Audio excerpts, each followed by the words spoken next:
Et puis voilà, Anaïs, à vous, quelques mots là-dessus, et je prends l'escalier, ça c'est bien.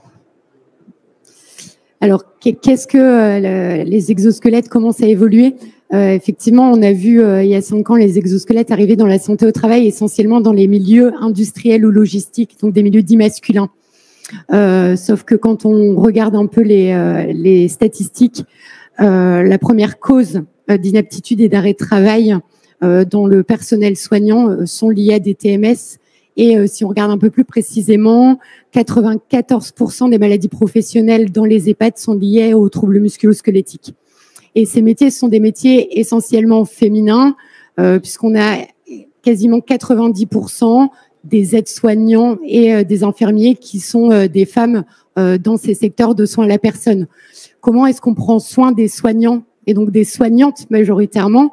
L'exosquelette peut être une solution, si tant est que dès la conception de ces solutions, on intègre des femmes pour pouvoir concevoir des exosquelettes qui soient adaptés aux morphologies féminines, et si tant est qu'on les accompagne et qu'on accompagne cette population féminine dans l'intégration de ces nouvelles solutions d'assistance physique, à la fois dans leur quotidien, en prenant en compte l'acceptabilité de l'utilisateur, donc du soignant, mais aussi du patient et de l'entourage du patient, collègues et famille.